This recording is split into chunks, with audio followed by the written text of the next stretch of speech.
So my name is Kyle Keane. I am teaching, I'm a lecturer out at MIT, working with Professor W. Craig Carter, who's a longtime Wolfram advocate and user, and George Varnavides, who is here and will talk during the second half of the talk. Oh, there is a little website there, CodeSeal.org or weller.mit.edu will get you to information. I'll show that at the end so that you can decide whether or not you want more information at the end. There's a website. Not going to waste time with that. All right, outline. So big picture idea is we've made a learning management system. I have taught with Mathematica notebooks. I was taught with Mathematica notebooks. Me and professors emailed back and forth Mathematica notebooks. And that's how I learned to program. And I wanted to make that a little bit easier now that I'm a teacher. I don't want to have to deal with all the email attachments, so I made a whole system to do that. It makes my grading workflow a little bit simpler. It makes assessment a little bit more robust and also kind of simpler on me. And then there's the second half of the talk is about data collection and educational research. So there's two big components. One is I want to be able to teach the things that were taught to me that let me be successful. And the other is I want to research how people learn while they're programming. So authoring process, this is an open kind of publication. There's a website that you can go to right now and sign up and submit a file and see what it does. And we're hoping to kind of crowdsource content. So we right now teach material science. You know, there's people who can teach physics a lot better than I can. I would love for them to publish something. There's people who can teach finance. All of this Mathematica educational stuff, you know, hopefully we'll be able to get some people to publish more content on here. And the way to use it, let me zoom out to make, all right.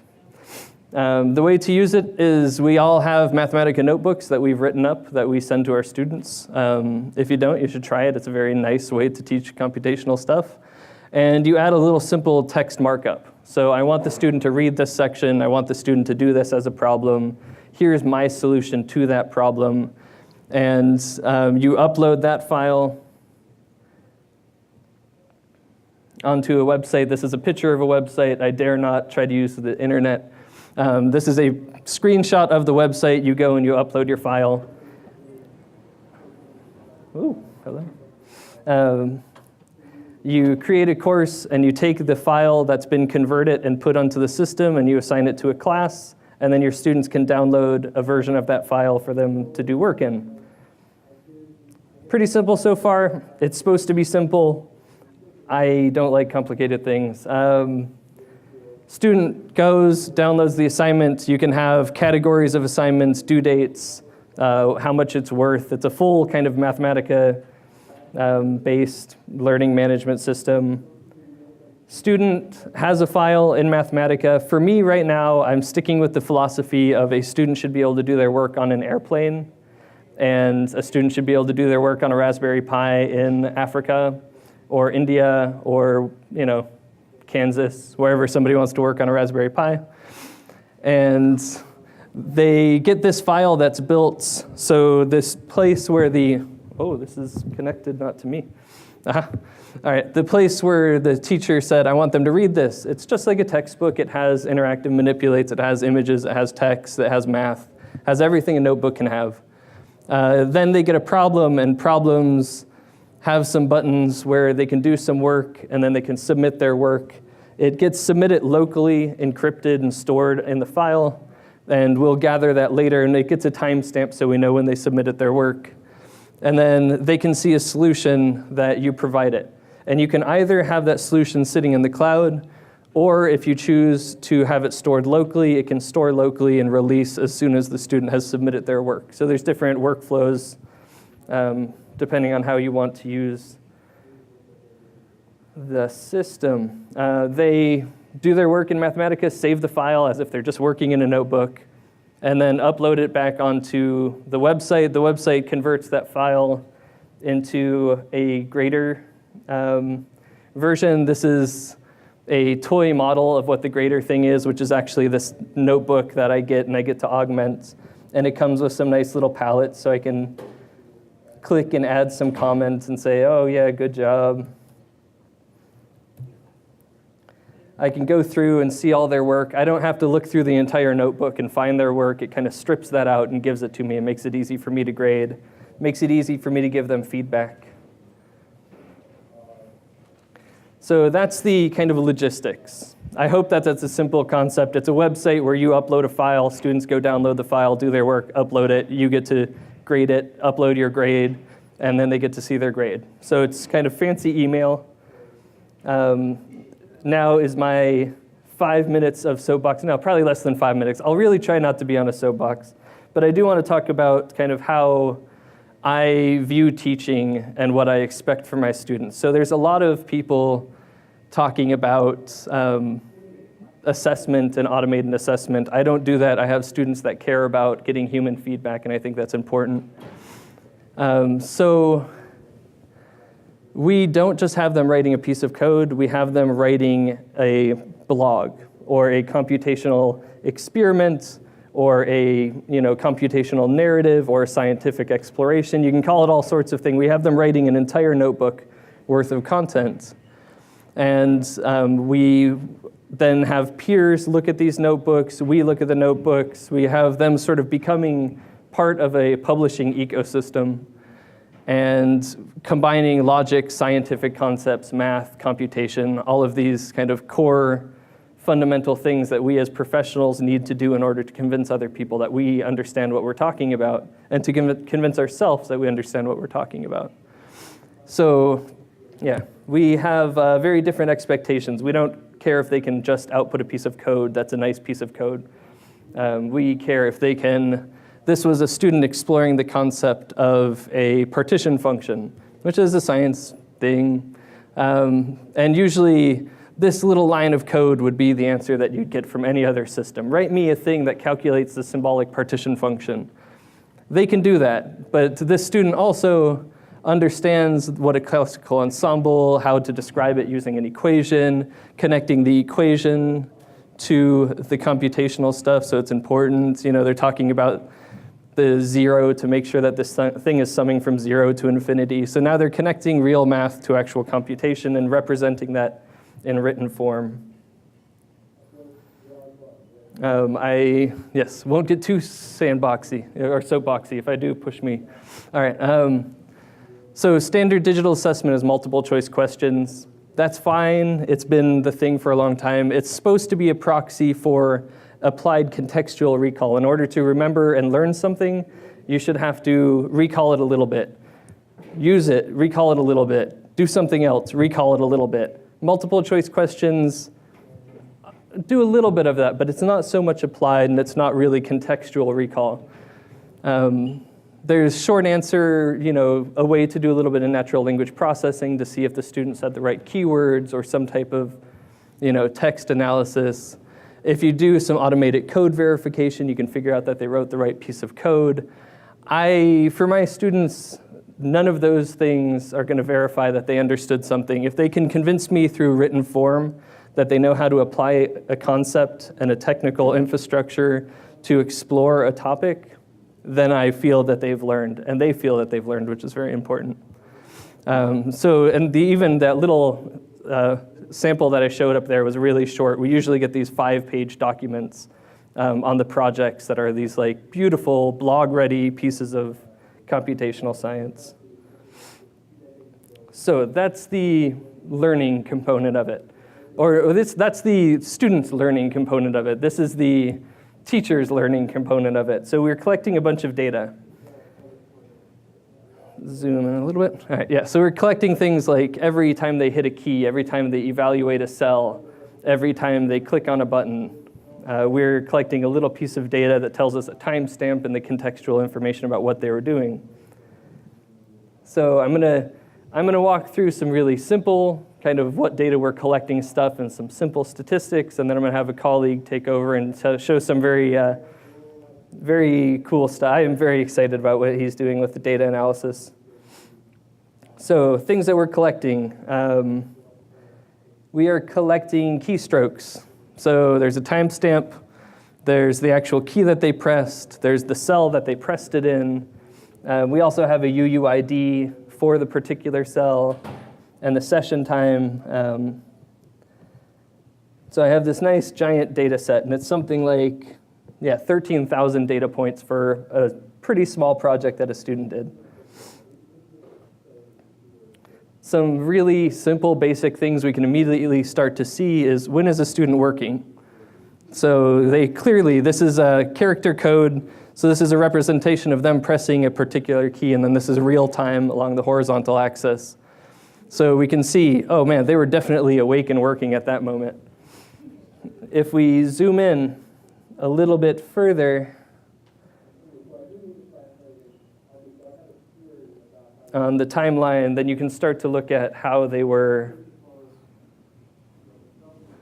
typed. Oh, whoa, that is the responsive notebook image. All right, aggressively. Yeah, so real time again and character code up here. This is within just a short hour-long period, and you can start to see, when were they able to code? When were they just reading? Maybe they were just reading the teacher's text. Maybe they were coding a little bit, stopping, and then coding some more.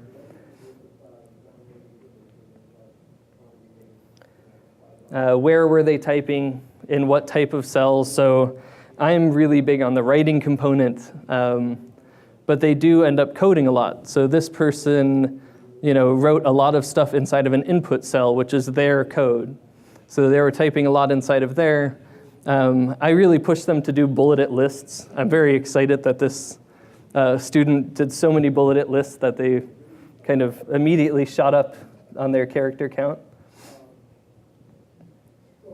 What were they typing where is another question. So this is inside of input cells, which characters were they typing? These are very basic statistical things that we're going to grow and grow and grow. I can point to one piece of evidence, which is they were using closed square bracket a lot when they were coding. So this is actually them coding something useful. I would like to see some more @ signs up there. I'm going to push maybe some ampersands someday, but okay.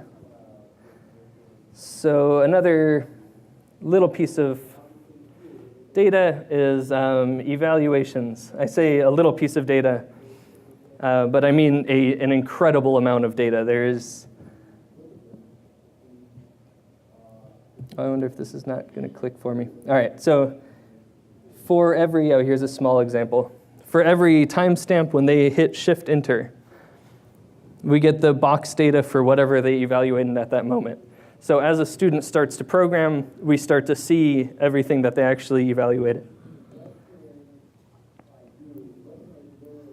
Being able to see what they evaluated when is, to me, sort of a fundamental piece of information. So over here, this is code that they wrote themselves, and this is code that they got from the notebook that I gave them. They wrote 10 times more, they evaluated 10 times more things than the stuff that I gave them. That's a cool number. You can see a little date histogram of evaluations so you can figure out when they were really coding. If we were doing automated assessment, I would get 12 pieces of code from the student. Because I'm collecting evaluations, I have 436 pieces of code from the student. And yeah, I'm not going to visually inspect these, but I have mechanisms to do data analysis to figure out what the heck they were coding and why. So that's this huge loss of information when you start doing automated code analysis and ignoring what a student was doing while they were trying to get to their solution. So every expression inside of Mathematica can be represented as a tree, like plot x from 0 to 1. So if you look at the evaluation of a tree, and this is kind of where we stripped out a lot of information from this just for kind of visual talking points. You can see once they get over to step 5, they started adding a lot of options, or they copied and pasted a lot of stuff into a function. So you start to get these little extra branches, and then they cut them out. And then they moved along, And then they got to 11 to 12. And because I've peeked at the code, I understand what happened between 11 and 12. And I could definitely have an algorithm tell me, this graph has just completely shifted, and you should see what the student did. They used the function with, which is a very advanced programming technique, in my opinion, for somebody who's never coded before. They needed to control the evaluation of some variables and then plug it into something else and have it then evaluate that thing. So to me, this was a great learning moment that I'm able to discover what they were trying to program was this very nice visualization of probability distributions and yeah. Okay. So I'm going to skip some slides so that you'll have time. So now I'm just going to probably show things and say words very quickly. But we can ask things like when were mistakes happening, so we can look at whether the evaluations had good syntax or bad syntax. Where were they using new symbols? So I like this graph a lot. This is the accumulation of new symbols in their evaluations over time.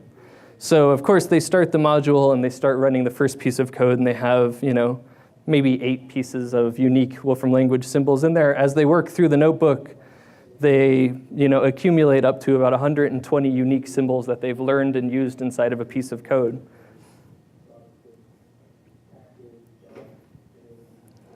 Skip that one. This is about the size of the code that they're evaluating. So as the student progresses through the module, they're writing bigger and bigger pieces of code.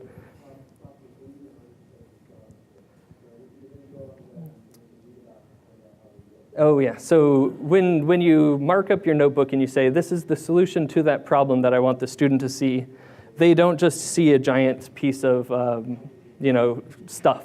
They get step-by-step walk through whatever your solution was. So as they see a step, they're forced to give feedback about whether they're confused or happy or upset. And we're collecting that piece of data. So every step they see, they say, I'm fine, that's fine, I understand that. Oh, whoa, that's super confusing. Okay, I'm fine with that piece. And you're giving them step-by-step walkthrough of what they're seeing. So these numbers, I'm going to zoom for a moment. These numbers over here represent the problem that the solution that they're looking at, the step that they're looking at, and the rating that they gave it. So down here, there's a moment when they got very confused about something. And now I understand that I should go look at that something and figure out why they were confused and see if other students were also confused. Oh yeah, so I can ask, where were they confused? So I count of the entire class, I look at which overlapping steps were they confused by. And I can see, okay, so solution 102, step 48, 4 different students gave me a rating of 3. So 4 different students said that this step was kind of confusing. I'm going to go in, and this is already kind of built in there, so I can click on that ID and it goes into the author notebook and pulls out the original piece of code. And I can say, oh, okay, they were confused by this piece of code. I should maybe edit that for the next time I hand out this module. I am all about trying to improve my teaching based on student feedback. I really like that feedback loop. I'm going to skip the very basic. I'll mention these things super cursory. More key presses do not seem to correspond to a better score. So if you're coding and you're pressing a lot of keys, that doesn't necessarily mean that you're going to get a better score. There is a slight correlation between more key presses while you're writing and your score, but that is probably because of the way that I grade. I like students who fill out really nice descriptions of what they're doing. So the written portion I do grade heavily. So maybe that's just me kind of seeing my own grading style. There is some fancier data analysis stuff that in the future we'd like to be able to do automated assessment. So while you're kind of typing and you're trying to solve something, you get to a point and you start to wander along this graph and you move towards either a procedural solution or an incorrect solution that's very common, or maybe a nice functional solution. And as the student's programming progresses along these two axes, you can say, hey, you might want to start using map rather than table so that you can get towards the functional solution. But this is down the road, and we'll talk right now about some very early results. All right, well, thanks. Thanks, Kyle. Is this on? You guys hear me? All right, I think I'm just going to erase the word advanced and just go with data analysis, because Kyle likes to put the bar pretty high, but we'll see what we get to by the end of this talk. So we had a talk right before about graph theory analysis, and we have all this data, right? So it would be uncharacteristic of a data analysis talk to not include a graph. So this is actually using iGraph, which the previous speaker was talking. It's a package, very cool package. So this is a data set, and it's only 34 students, actually, that we have data for. But instead of making each node a student and have them connect between the time that they were evaluating, that Kyle showed that piece of information, instead we're binning all their timestamps in about 5-minute slots. And then we're asking where there are more than one student working at the same time, because we want to be able to identify sort of clusters of study habits or times students have been working. And we get this sort of beast of a graph theory and then of a graph, and then we can try and do some more clustering algorithms to find if indeed we had communities of students and how they work. So this particular choice of algorithm, and this is a choice, you can choose to cater it to your needs, highlighted 10 different communities. So again, nodes are timestamps, so times in which they were working, and then they're connected with an edge if there were more than one student working on it at the same time. But then we can go in and sort of dig deeper and figure out what those times exactly were with relation to sort of real time. So the gray areas here are the weekends, green is where we had lecture time, and then blue is the office hours. And then we can sort of scroll between the numbers to highlight sort of in groups of students that, let me see if I remember which one is this guy sort of start panicking right before the assessments due during the weekend and start coding heavily. I call those the typical MIT procrastinators. My professor, Craig, would call them local time optimizers. Let's see, and there's other stuff, people that will sort of more diligently work throughout. This is sort of data gathered by only one assessment on 34 students, but this is the sort of things that we can start doing with the data that we have. We can then take those students, now invert, instead of nodes being timestamps, we can have nodes be students and sort of cluster them using a dendrogram that sort of Stephen showed a couple of days ago. And the sort of the vertical distance here, horizontal distance means nothing. And then the vertical distance sort of shows how close each students are. Then we can go in and ask where they're sort of central students in these groups of clusters that sort of, so there's a lot of questions to be asked. And that's why I'm using data analysis, not advanced, because we haven't had the time to sort of dig into the data, but we have a lot of it. And then we sort of started this machine learning, and there's a lot of talks about machine learning happening at this conference. So there's a very simple model. You see the data set that we used. It has 13 features, and with only 34 examples, if anyone's ever used machine learning, they will quickly tell you it's crazy overfitting, and it is. Von Neumann said with 4 parameters, I can fit an elephant. With 5, I can make his trunk wiggle, or whatever he said. So this is crazy overfitting. But the point that we're getting to is that we're not using machine learning to predict. That's my next slide. We're sort of using it to go in and figure something out about those features. So some of the features are the total number of evaluations. Each row is an example student, so there's 34. And then the features are self-coding is just a ratio with how much code they wrote versus the total code, which is code they wrote plus code that was supplied by the teacher. Total time in seconds they worked on it, bad syntax, the leaf count and the code depth, which is some features about code complexity. Text to code, this is the number that I think Kyle bases his score exclusively on. He finds the highest number and gives those people 100s. Average rating and all that. And then there's something that I was interested in, fraction coded in lecture. So this finds the times that they were coding based on timestamps that they were actively in lecture or in office hours. I'm trying to answer, am I really needed in this class? I'm a teaching assistant for the class. So we can run this model, and it gets a confusion matrix, which is pretty poorly performing. It's about 50%, which I would argue for 34 examples, it's not that bad. But and we will have upwards to 200 and 500 examples by the end of the semester. But the more importantly thing to note is that it doesn't matter that it's 50%. We want something that's accurate enough so that we can go in and spelunk the feature space. And what we're doing, it's an interesting algorithm. Let me see if I can show it. So we have these features, and here I'm showing a dummy data set that has 3 random colors, 3 random numbers, and 3 random words.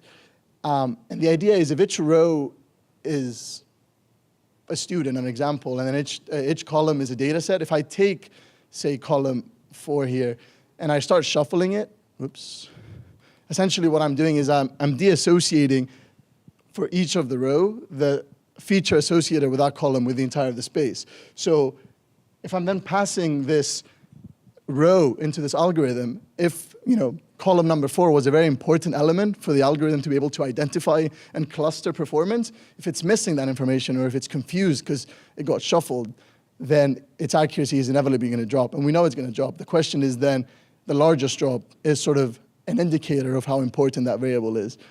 And you run this on the data set, and we get, so there's 2 ways of doing it. You can either just completely remove all the elements by missing them or shuffle them, as I was showing.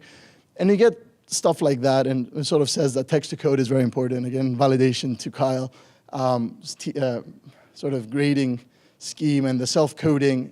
If they stick to what we give them, they don't perform as well. So these are important, but what I'm really interested in, and this is the shuffling, so a similar metric, what I'm really interested in is interdependencies. So what if instead I take one column and I shuffle it or I miss it, I take pairs and I start doing the permutations of all features, and then I either delete those with missing values or I shuffle them, and then I rerun my accuracy test. The accuracy is going to drop again, but then depending on how it drops, we can sort of start looking at interdependencies between the variables that we chose. Because if it could perform well with one but not both of them, then that sort of proves, or to some extent shows, that they're interdependent. And there's proof of concept algorithms, examples for that.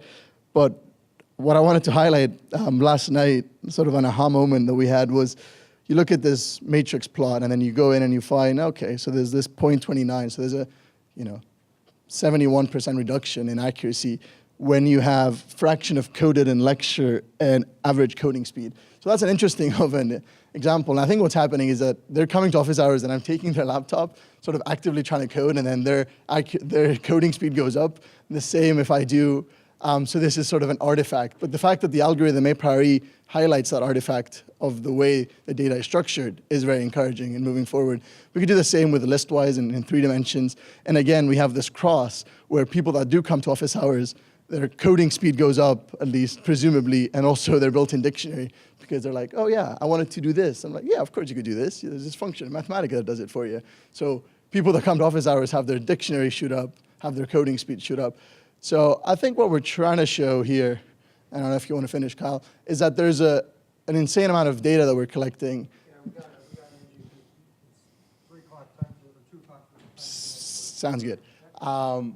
There's an insane amount of data, and we've only just begun scratching the surface of what we can do with it. Yeah, that's it. Thank you.